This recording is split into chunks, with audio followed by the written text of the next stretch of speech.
Olá pessoal, tudo bem? Leslie aqui. Vamos conversar um pouco sobre os 49ers e esse primeiro jogo, 19-13 para os Titans, tá bom? O que a gente viu mais? Coloquem na mente de vocês que jogo de pré-temporada ele não deve ser analisado como um jogo de temporada regular.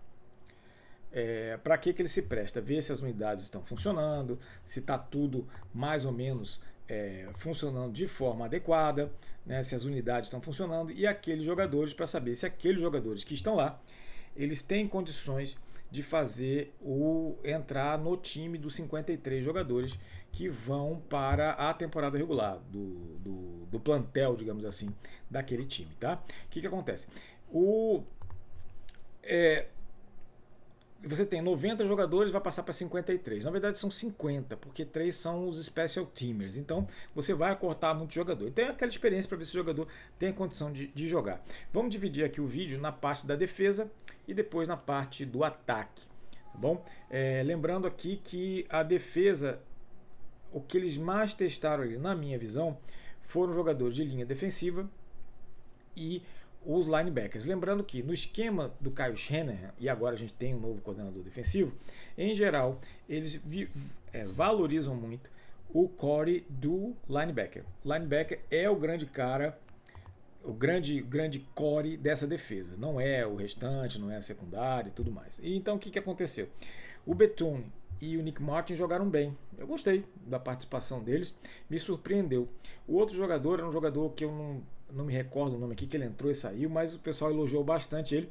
Eu sinceramente não me chamou a atenção. Mas ele chamou muita atenção porque era um jogador que ele já tinha jogado como safety e aí agora foi para linebacker e eu sinceramente não me chamou a atenção desse jogador. Eu vou até olhar agora como é que ele teve desempenho nos dias de training camp. Mas o Bethune é um reserva muito sólido e o Nick Martin jogou muito bem, porque eu acho que foi a boa participação dele, embora seja, claro, tirando aquela diferença de pré-temporada, eu acho que ele foi muito bem. O que mais? E a secundária é o que se espera. Reinaldo Green não participou bem, somente muito pouco ali naquele jogo. Eu acredito que ele nos próximos jogos ele vai ter que mostrar serviço, porque ele não está indo bem nos training camps, tá? Não tá. Esse agora, no último de ontem, que foi o 12º dia, que ele jogou um pouquinho melhor. Mas vamos falar agora do ataque. Lembre-se que no ataque, todo mundo passou o tempo inteiro machucado na posição de wide receivers. E temos uma dificuldade em tight ends. Eu não vejo o George Kittle jogando de forma maravilhosa, tá? Ele teve um problema no tendão de Aquiles. E a gente sabe, nos jogadores de alta performance e nas ligas americanas, que o primeiro ano pós a ruptura do tendão, pós cirurgia, eles não vão muito bem. Eles vão melhores a partir do segundo ano. Então vamos ver como é que ele vai se desempenhar. E São Francisco tem um problema nos tight ends. Com wide receivers, um monte machucado. Praticamente todo mundo machucado. E teve um momento que, por incrível que pareça, que o wide receiver número 1 foi Deebo Samuel, aos 30 anos, sem o mesmo desempenho. Verdade seja dita, o Deebo Samuel não jogou, mas ele durante os treinos tem se empenhado bastante. O problema é que ele não tem mais a mesma explosão. Então é um pouco complicado. E os running backs também todos machucados. O Cormick jogou, que era um jogador já que é tipo reserva de time de treino, então é um jogador que foi muito mal. Patrick Taylor teve sua oportunidade, fumble, não jogou bem, então assim, é um cara que está no time há alguns anos, era a oportunidade dele, ele não soube aproveitar ou não tem a capacidade para aproveitar. Bom, desejamos tudo de bom para ele, mas infelizmente ele não foi bem. Então isso chama muita atenção. O principal recebedor foi o Strabling. Deixa eu pegar os números dele aqui exatos para poder passar para vocês, tá? Dejon Stribling, ou Strabling, enfim. Ele pegou 7 recepções para 63 jardas. Muito bem mesmo. Tá? O Jordan Watson também foi bem, com 6 recepções e 59 jardas. O problema do Jordan Watkins e o Jacob Cowan agora aqui no treinamento é que eles são muito novos, eles têm 25 anos. E para esse time, o Kyle Shanahan tem colocado muitos jogadores com 30 anos, né? Tá, e com desempenho abaixo. Você tem o Mike Evans, tudo bem. Christian Kirk ainda machucado. Deebo Samuel, cara, é complicado. Então eu acredito que ele vai ter que usar a juventude ali, principalmente porque ele não vai ter tight ends. Mas vamos falar do que foi bom primeiro, né? Tá bom? Que foi o Dejon Strabling.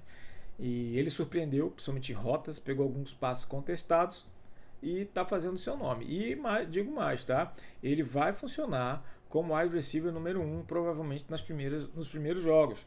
O Mike Evans voltou nesse último treino agora ontem, mas ainda não está da maneira como se espera para ele. Então, vamos ver ali quem vai ser, e eu acho que o Dejon Tremblay vai ser o primeiro. O que chamou muita atenção também no ataque, e a gente sempre tem que falar, porque é o cerne ali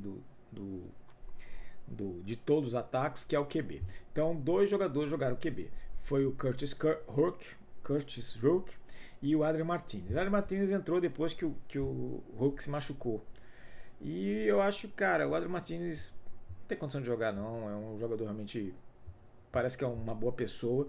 E é um jogador que vai ficar ali como reserva mesmo, backup, ajudando ele nos treinos e pronto. Não vejo nada excepcional. Agora, o Curtis Rourke, ele foi muito bem, tá? Ele acertou 12 de 14 passes para 91 jardas, um pass rating de mais de 90, foi 94. E ele teve que correr, se moveu muito bem, grande mobilidade para o cara desse tamanho, um braço muito bom, grande visão de jogo, passes rápidos, um jogador positivamente surpreso. Lembre-se, ele jogou em Indiana, do Fernando Mendoza, que foi o primeiro com o mesmo time, só que o Fernando Mendoza jogou com um time um ano mais experiente. Então, assim, ele tem números muito parecidos com o Fernando Mendoza. Olho nesse rapaz, tá? Com o Mac Jones não indo bem no training camp, e a minha percepção é que o Mac Jones não entrou, justamente que ele não está indo bem no training camp, eu acho que o São Francisco pode forçar uma troca para o Mac Jones e ficar com o Curtis Rourke, tá? Ele foi muito bem mesmo, já estava indo bem no training camp e agora foi muito bem.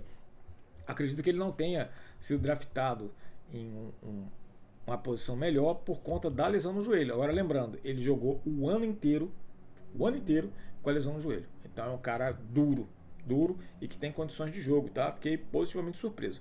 Vamos ver agora no segundo jogo de pré-temporada como é que o time vai se acertar. Continuam os problemas de running back, tá? Todos machucados. E o Christian McCaffrey jogou muito ano passado, mais de 500 toques, né, como eles colocam. Então há uma grande possibilidade de ele perder jogos esse ano. Tá? Eu já coloquei isso aqui em outros vídeos. Todas as vezes que tem ali um grande número de toques, no ano seguinte o running back se machuca, porque é da posição. Então eu acredito que a gente vai ter muita dificuldade com o running back esse ano, se você não modificar. A linha defensiva não foi bem, depende muito do Nick Bosa, e o Nick Bosa está machucado. Cara, aquele joelho para mim não está 100% curado, então vai ter dificuldade. E depois, quando a gente fizer o 2.0, eu vou ver se eu faço a semana após o segundo jogo de pré-temporada. Aí a gente vê mais ou menos quem tem condição de jogar, como é que vão funcionar as unidades daqueles jogadores que estão ali, tá? Lembrando que não é igual a temporada regular, mas já dá pra gente ter uma noção das unidades, como é que as unidades vão funcionar. E aí a gente vai fazer uma revisão do que eu acho de previsão de jogos. Eu coloquei, acho que na primeira seria entre 9 e 12 jogos estourando, né, por conta dos adversários, mas esse primeiro jogo me deu a impressão que vai ser no máximo 11, viu? Confesso a vocês. Vamos ver agora os próximos jogos e ver como é que fica, tá bom? Um abraço a todos e até a próxima.